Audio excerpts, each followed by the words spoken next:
Am I the a-hole for kicking my dad out of my apartment after he threw out my food?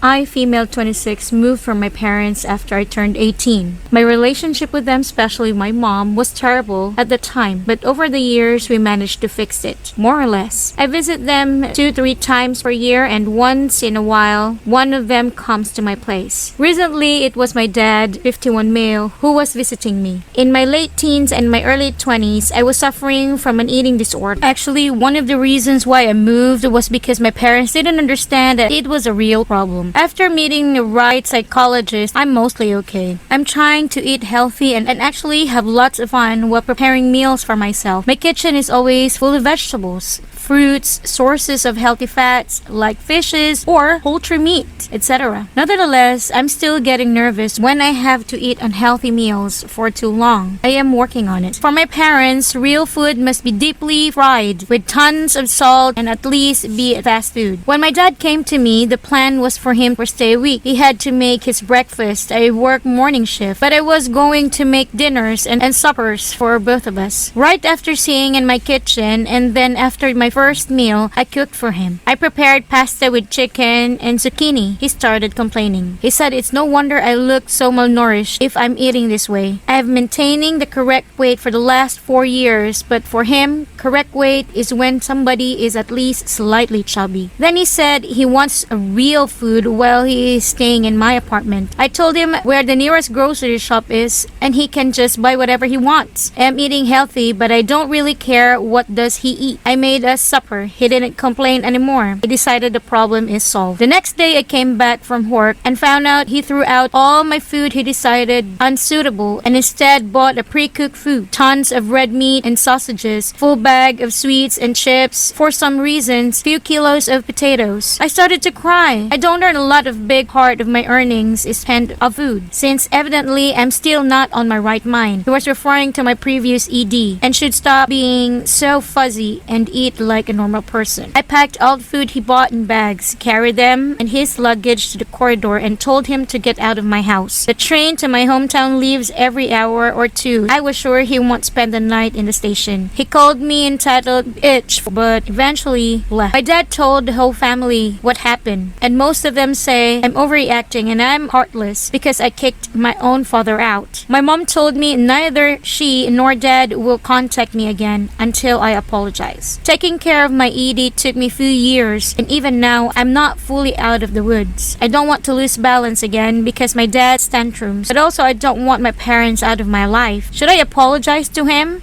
Am I the a-hole? Am I the a-hole for telling my wife's friend to sleep on the street? Throw away. My wife's friend Lucy came to stay with us for 2 weeks. She was close friend with my wife's late mother, who was my wife, Elle, and had close relationship with. Elle admits that she doesn't know Lucy very well, but trusts her because of her relationship with her mom. Lucy seems to hold old-fashioned traditional views on ideas of modesty, femininity, and sexuality. Imagine her surprise when she finds a pole dancing pole in our basement. Elle isn't a professional pole dancer performer by any means. She just likes it, and she's damn good at it too. When Lucy saw the pole, she immediately asked Elle if she's a prostitute or a slutty stripper. Elle denied this, explained that she likes the art of it and it's great for staying fit, etc. Lucy, for whatever reason, didn't believe her. She would make comments about Elle's outfit like, of course you would wear something revealing to go shopping, or do you serve your clients food like this, or your mother would be so disappointed in you becoming a whore. Elle didn't say anything and didn't want me to, but it's clear that those comments hurt,